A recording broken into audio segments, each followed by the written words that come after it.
Hello and good day. This is Glenn, owner of Good Works Auto Repair in sunny Tempe, Arizona. Today, we're going to go under the hood with Glen. There's a new series that I'm starting here on Facebook and on our website.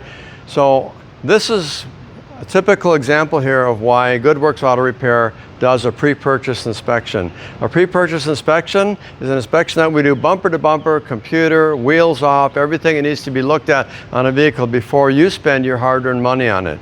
So today we have a 2010 Audi S4. An S4 is a supercharged V6, oh my God, fast vehicle that anybody who has any sense of wanting to drive a fast car would want to at least test drive the thing, right? And so two young men, two brothers, went to the auction with a friend of theirs who has a license to be at the auction, and they looked at this vehicle and they won the bid. They won the bid. They spent $4,100 to buy this beauty right here. So now there's a song done by the Glen brothers back in the 1980s called All the Gold in California. And this one here, there's a verse in there that says, all that glitters is not gold. So here we go, we got this nice shiny vehicle, at least from this side it looks shiny, the other side doesn't look so great. Nevertheless, one thing that really stands out to me is as you look at the paint here, you can see a bright shiny yellow here. Now you see a dull yellow. Not only the brilliance of the paint, but also the color. And you see the glaring contrast between the door and the hood, the fender and the hood. This whole side of this car has been repainted, and someone did a horrible job of trying to match the paint and make this thing look whole again, okay? So that is something that the untrained eye will not necessarily see. They see a yellow car.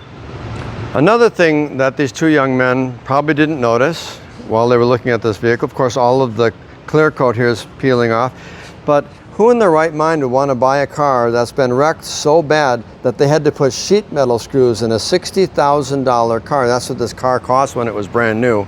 And as we go around the front of this car, I'm going to show you there's an assembly in here that's called a louver assembly. And the louver assembly is like a set of shutters that goes in front of your condenser for the AC and for the radiator.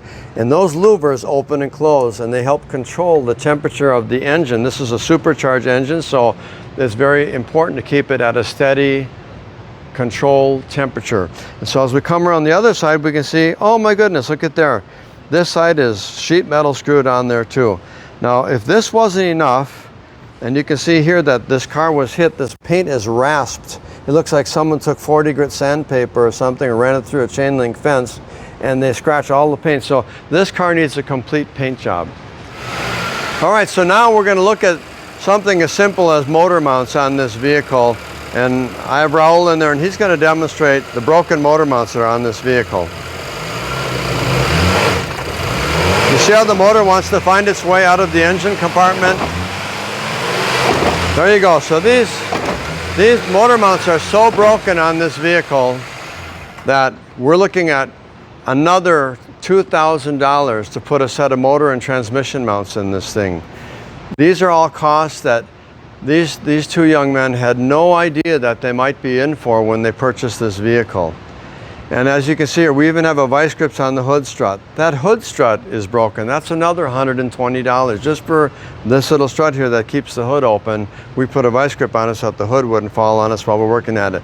It also had a dead battery. We just had to jump the thing to even get it to start. And we don't know if there's damage to the charging system. We don't know if the alternator's working or why the battery was going dead. So these are all things that the untrained eye, the inexperienced person doesn't want to try to take on themselves when they go to purchase a vehicle. So something else I want to show you, just looking at the fender well of this vehicle, you see back here that there's a cloth-like liner, a fiber liner in there. You see how it's completely missing in here. So this thing probably, while it was running down the road, blew a tire, and the tire shrapnel came up here and hit that, knocked it all loose. That may be what damaged the front of this thing too, because it'll break the fairing, it'll break all the attachments that hold it on there, all the little plastic rivets.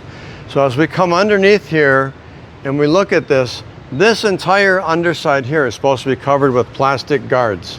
They've all been broken and they're all missing. Then when we see the damage that was done from probably that tire coming apart and blowing is right here. You can see that there's 2 bolts. There's 4 bolts that are supposed to hold. This is the frame of the vehicle. And this whole front end, which includes the radiator, the condenser, the secondary air pump and everything else like that, are all hanging on this thing, and there's only 1 bolt out of the 4 that are holding this thing on. And it's the same story on the other side. And now as we look, there's wires hanging down here that have been damaged and disconnected from the fog lamps and other things. And in here, I want you to see this. These are the tires that were on this vehicle. You can see the steel cords. This tire is ready to rip open and take out what's left of all of the damage that's already there and has never been fixed right. And there's just leaks all over the place. There's coolant leaks on the engine. At least half this motor is going to have to be dismantled. And you can see down here there's some severe oil leaks underneath here. The axles are leaking at the transmission. There's oil leaks from the engine coming down here. And just a lot of damage. And you can see that this car has been driven where God never intended. You see all these marks on here? There's the control arms. This thing has been driven off of a curb or rocks or who knows what. And there's damage on these control arms where this vehicle has been driven off the road or something and severely damaged. And yet, you know, these guys weren't able to take a look at that and say, oh no, I'm going to put on my track shoes and I'm going to run like a crazy man away from this vehicle, because I'd be a complete fool to buy a car like this. Here's an axle boot in the front, ripped wide open. All the grease is spewed out of this axle. And this has got 4 axles like this, and at least 2 of them are torn up. The bottom line on this vehicle was, when we quit estimating because we figured it was just too exhausting to continue, was $17,000. And that doesn't include the $7,000 paint job that it needs. And the body replacement parts are going to go above and beyond that. Everything that's broken on this vehicle, all these aprons that go down in here, the inner fender linings, none of that stuff was estimated into the $17,000. Those are just the mechanical and practical things to make this car safe and reliable to drive again. So all I can say, ladies and gentlemen, is buyer beware. When you're buying a vehicle, make sure that you come and see a professional who knows what to look for, what's supposed to be there, what's missing, what's broken, and how much is it going to cost you to fix it. Because right now, this vehicle has more than quadrupled its actual value in what it needs to have just to be repaired and be safe to drive again. So the moral of the story is really twofold. First of all, don't go out on your own and purchase a vehicle. Have it pre-purchase inspected. So the lesson here, the second part of that, is bring it to Good Works Auto Repair. Every time you bring your vehicle in for any kind of a service, as simple as an oil change, you get a complete comprehensive digital inspection. Now, this particular inspection that we did on this cost $100 because it is incredibly thorough. We want the prospective customer or purchaser of this vehicle to understand everything that they might have to do to make this car right. That's a pre-purchase inspection. The other inspection that we do is the one that we do every time. And we call it a vehicle state of health inspection. So you get a report card on your vehicle every time you come in here. We email it to you and we text it to you so that you can look at it on your phone, you can look at it on your PC or your tablet, whichever you choose. But it has pictures, it has videos of anything that we find on here, both good and bad. Hopefully we find more good than bad, and we give you a report and estimates to let you know what needs to be done now, what needs to be done maybe your next visit or two, and what needs to be done in the future to continue to keep your vehicle maintained properly, to avoid having to have these expensive repairs on your vehicle. So thanks again, and we'll see you on the next episode of Glen Under the Hood.